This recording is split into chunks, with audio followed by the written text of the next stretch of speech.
Hey, what's going on, everybody? You know how we do. Let's get into it today. Hopefully, another quick video today, and it's about privatization. So let's just get right into it. Um, as you hear, Trump and Republicans, I think their solution for everything is privatization, right? That's what they tell us to do. That's what their goal is. And essentially, they want to take things out of the hands of the government and put it into a private company that's for profit. And I think we have like this knee jerk reaction that somehow privatization is always better than government. Without rhyme or reason, I just feel like people just feel that way, that government in some ways just will always be less efficient and effective than privatization.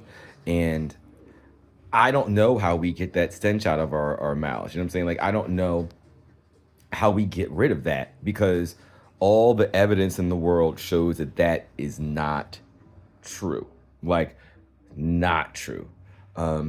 It's not to say that it's false in every instance because certain entities that are able to make profit with innovation, of course, in theory, you would think that. But then you have to realize that not everything is profitable. Think about that for a moment. The whole goal of privatization and capitalism is to privatize everything for the notion of making money. But I just need you to accept the fact that there are certain things that cannot make money and quite frankly should not make money. There should be services that are more concerned about the actual provision of service than whether you can profit off of it. I think education and medical care are two of those things, but I digress on that when America is one of the few countries that are advanced and wealthy that don't believe that education and medical care shouldn't be subject to those things. But we do in this country for some reason. But I just need us to just like think about what's going on and like why certain things exist and then why other things do. Like, why aren't there abundance of like luxury stores in rural areas? Why aren't there a lot of hospitals in rural and urban areas? Why aren't there a lot of schools in rural and urban areas? Why aren't there a lot of post offices in rural and urban areas? Do you get a trend here? The reason why they're not there is not because they just don't want them there. They're not there because they can't make money.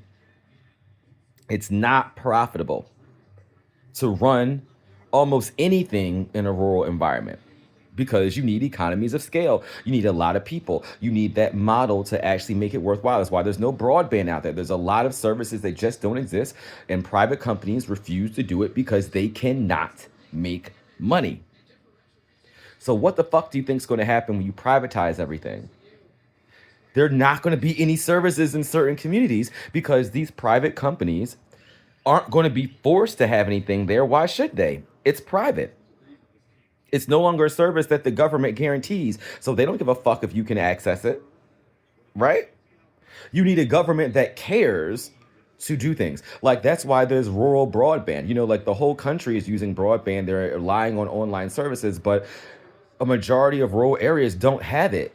And why? And so many services are contingent upon it because these large companies like Comcast and Verizon, all these things, they can't make money there. So what must you do? You have to have government grants, subsidize, and go in and do it. So what the fuck do you think is going to happen when there are no schools in rural areas and no private company is going to want to do it? The government is going to come in again and subsidize them. So why not just have them be provided by the government? Why are you adding a middleman to this process? In what instance is a middleman ever more profitable? I need you to tell me in what instance did the government privatize something and it made it better? Not even speaking anecdotally, any service that the government said, hey, we're no longer going to provide this, we're going to give it to a private person. And has it become cheaper for us? Has it been better? I'll wait. Newsflash, it hasn't happened. In fact, it's gotten worse. Our medical system is a prime example of it. And I know people just scoff at the whole notion of socialized care because of the name, but just think about it. Our medical care basically just has a middleman that gets paid. And our middleman and administrative fees, look this up, the administrative fees that our middleman charges are actually more than what they actually spend on care. That's how bad this middleman shit is going. And it's like, and they just get paid from both ends. Not only do they get paid from the government, but we're paying premiums. And so are workplaces. Where does that get off? The countries that have socialized medicine actually spend less on it and have better outcomes. It's fucking crazy. Look at other countries that privatize their postal service. It sucks and it's expensive. We have these examples out here, but I just think we just are so knee-jerked into government bad everything. Have you ever gone into a DMV and said, they need less people? Have you asked a veteran about services and said, hey, they could really trim about half this staff? No one says, no one ever. Have you gone into schools and they're just like, we don't need these extra teachers. In fact, we don't need new books. There are schools in Philadelphia that literally have to shut down in the summertime because they don't have adequate air conditioning. There are books, they're like 30 years old. There's some schools that don't have the ability to have broadband for the entire school. It's like, so you think cutting is the issue and greedy teachers?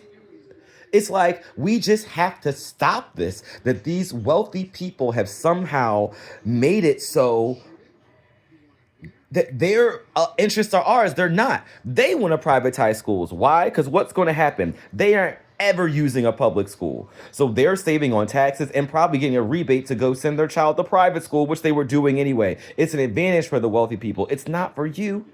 Like, even if they're banning it now, there's not enough private education to make up for it.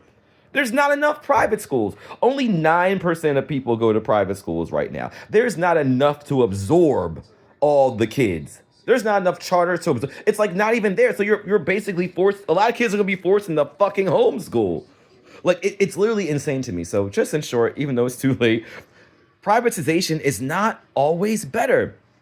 There are certain things like in your healthcare that you should be spending the most on, that we should be doing experimental things, that we should like denying things that are even necessary that happens in this country. So the notion that we would want to go to a system that mimics healthcare, would we want our education system to be like healthcare? Would we want our postal service to be like healthcare in this nation? That's the example that we have.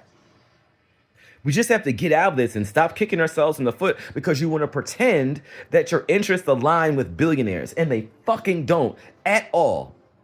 At the end of the day, it's on some racist shit. If you really want to break it down, it's about the notion of like what wealth is and what acceptance and what it is to be an American. And you don't want to align yourself with these needy people that are like apparently all these groups that you really don't want to be a part of. And so you'll cut your nose off to spite your face as a result of it. We just have to cut this shit out. Until next time.